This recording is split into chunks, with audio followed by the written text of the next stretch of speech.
Olympic Community of Health is a nonprofit in the Olympic region, which includes Clallam, Jefferson, and Kitsap counties and 7 tribal nations.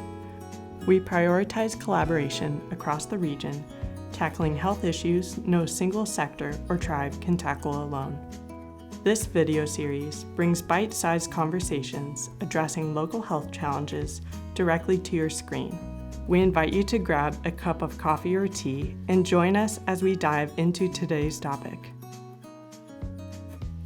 Stigma involves negative attitudes or discrimination against someone based on distinguishing characteristics. Stigmatization is a co-occurrence of labeling, stereotyping, separation, status loss, and discrimination in a context where power is exercised. In nearly all societies, people have been stigmatized based on various identifiers, including but not limited to race, religion, culture, and health status. People with physical and mental health conditions, diseases, or disabilities often experience stigma. While some progress has been made to reduce stigma around some health conditions, substance use disorders remain one of the most stigmatized health conditions worldwide. Even though addiction is a complex brain disorder, societies often view it as a personal failing. There is an array of factors that contribute to and perpetuate stigma of substance use disorder. These factors range from lack of knowledge of stigma or contact with people with an addiction to media portrayals of racism and criminalization of addiction. While some of these factors may also apply to other types of stigma and other types of addictions, OCH focused on the factors contributing to and perpetuating the stigmatization of substance use disorder. Understanding the different factors involved can help identify areas to intervene to reduce and address addiction stigma, ultimately reducing social and health disparities. 2 partners who are doing great work to tackle stigma of substance use disorder are Burwell and Anya Callahan. Hi, my name is Anya Callahan. I live in Jefferson County. I'm a social worker and a community advocate. I got involved in working with people who use drugs and working around harm reduction through my own personal experience of growing up in a household with an intergenerational history of substance use disorders. And today I am drinking peppermint tea. I'm Burwell. I am a substance use disorder counselor and a mental health therapist, and I work for the Squamish tribe at their wellness center. I am also a person in recovery, so I'm drinking black coffee, and I actually made a special request that they brewed it last night and then kind of warmed it up again today because I learned how to drink coffee in AA meetings. It's interesting that this has kind of come late in my career. I don't remember this being a thing that I paid a lot of attention to early on, but the more work that I've done, the more important it's been to try to reach the folks that are kind of the hardest to reach, and that's where I encounter stigma a lot. Absolutely. I think it's so important that even when people are using or in a period of relapse to say, I still love you and I still care about you, and thinking of loved ones who have had long-term recovery and then had relapse periods and then having a lot of shame about going back and saying hey, yeah, I'm actually using right now and I'm not doing well. And I know I was a leader in AA and I know that I've done a lot of community work, but I'm having a hard time. And I think that's why we see a lot of people who die from overdose during periods of short relapse because they're afraid to go into their community and say hey, I'm actually struggling right now and I need help. That's the stakes, right? Is that we have this genuine epidemic of we're losing people.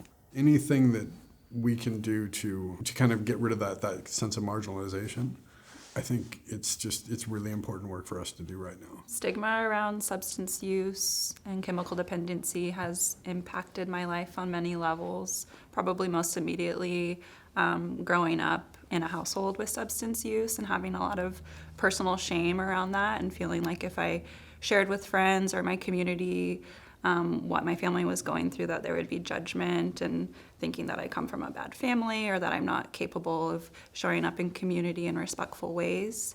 And then now in my professional life as a social worker and a community advocate, seeing it a lot, working in the housing spaces when, necessity to have abstinence-only, abstinence-based housing for folks, and realizing that, all of these social determinants of health, like substance use, is a coping mechanism. It's a maladaptive coping mechanism for dealing with trauma and dealing with the stressors of the world, and realizing that we need more understanding about like what this is. It's not a personal moral failure, but it's a social issue that just deserves community respect and treatment like all other medical issues do.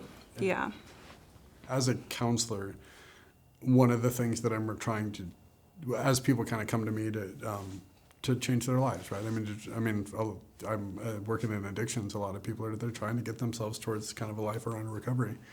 It's like I need to help them remove the barriers, and some of those things are like they're all the determinants of health stuff, right? I mean, the things that we talk about a lot, but stigma is actually a really big one, and it's also it's not real in the same way that like housing is real or like or not having a job is real.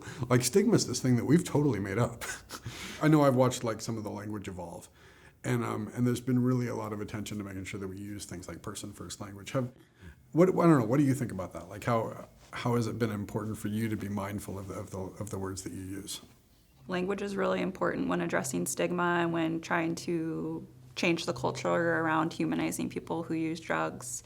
So I'm even thinking of the word abuse. That's used a lot, drug abuse. I was looking at like a coroner report of Jefferson County, and it's like, this person had a history of opioid abuse. And I'm like, oh, what is abuse? And when I think of abuse, I think of child abuse, or I think of like violence, and drug use isn't abuse. It's dependency. It's a disorder, and so we don't say substance abuse, we say substance use disorder. Yeah. And even just little things like that, I think, can help to humanize people a lot. Addict, I know loved ones who identify as an addict. They're like, I am an addict, that's who I am, and like, if that's fine, if you want to call yourself an addict, I'm not going to tell someone who identifies as that how to identify themselves. But as someone who doesn't have a history of chaotic drug use, like I don't call people addicts. I call people who use drugs, or people in recovery, or people with substance use disorders. And so I think even that language is still evolving, because addict is still something that a lot of people use, and it's common. I mean, we joke sometimes about like the alphabet soup, like our acronyms change every couple of years. And right now it's substance use disorder. And I think that we've landed in a really good spot with it. I mean, because it's self-explanatory. We're talking about, disordered substance use, right? So somebody whose use is having a negative impact in their life. I mean, more than likely a pretty significant negative impact. And that's what kind of meets our criteria for that. And it gets us away from a lot of the subjective stuff. And what another thing that I like about it is I do think that substance use disorder is probably more than one thing. But really what we're trying to figure out is what's the thing that's sitting underneath it, right? Is it like just a situational thing, right? Is it somebody who is unhoused who is using because, I guess, kind of why not, or because that's the norm within their community? And if they weren't in that circumstance, maybe they wouldn't use as much. Like that happens a lot. Is it somebody who's had a significant experience of trauma and just doesn't feel okay in their own skin, and drugs help mediate that? Like that happens a lot. And like I do think those are not the same thing. And so having the ability to actually get to that thing rather than having to focus on, I don't know, the top level stuff really helps us a lot. Absolutely. We talk a lot about like person forward or person forced language, in social work and in healing spaces. And I think that, seeing someone as a person, and that like their identity isn't that they're a person who has this disorder, they're a human being. So like, let's use language to talk about that first. And I think it can have really big impacts on, getting more care and services for people. Because I also feel like there's a lot of fear around people who use drugs, and people who maybe aren't in relationship or aren't in the treatment world are just like, that sounds dangerous and scary, I want to stay away from that. But when we can start to humanize people and be like, hey, these are people with like a real substance use disorder that have, maladaptive coping mechanisms to trauma, and they deserve care like everybody else you treat at the hospital, and, changing the language around that to really bring up person first. What gives you hope? A lot of things give me hope. People like you who are in this work and dedicated to it certainly give me hope. I have a lot of hope in the research and the medical care that's coming out for people with substance use disorders. Also, something you said earlier that, there's less shame or more acceptance for people who are in recovery, being public about that. So just seeing more people who have long-term recovery or who are working towards being in a healthy space, stepping up and being a voice for their own community is something that's been giving me a lot of hope too. How about you? What's bringing you hope? What keeps you going over the last decade plus of work you've been doing here? I don't know that there's like a watershed moment around the corner on this, right? What gives me hope is the progress that has occurred, right? It's not like we're gonna stop moving forward. It also gives me hope that I know that there's people who are kind of willing to put in hard work on this. And it's kind of my person. I value things that come by hard work. I don't like things that are easy. I don't trust them. And so kind of just the idea that I know that there's going to be this slow, difficult, incremental progress on this, that makes me believe that what we achieve is going to stick, right? And it's not going to. This isn't something that's just part of a trend, or maybe it's kind of the thing that we're paying attention to right now. But we'll be moving on to something else in a couple months. I think that we have been working on this for a long time. I know that the work has to continue. It goes back to where we started, because if we don't address this, we don't get to address the problem. And that work is going to be difficult, and it's going to be hard-earned, and it's going to be worth it. Partners across the Olympic region are implementing projects to address stigma in their communities. For example, the Rediscovery program in Port Angeles involves a team of social workers, law enforcement, navigators, and case managers working to respond to mental health crises in the field, as well as proactively conducting outreach in the community. The Port Gamble Sklallam Tribe has a long-standing needle exchange program, and they also have naloxone kits readily available for community members. Everyone has a role to play when it comes to addressing stigma. Here are a few easy ways that you can help. As with other diseases, it's important to use person-first language, and there are many opportunities to reduce or remove stigmatizing language from websites, brochures, and more. We all have bias, and it's important to be aware of your own bias and lead with kindness while assuming positive intent.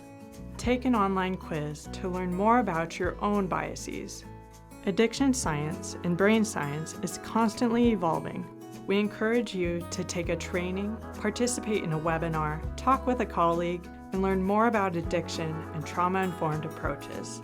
Sign up for OCH's newsletter by going to olympic.ch.org to have resources and upcoming learning opportunities sent directly to your inbox.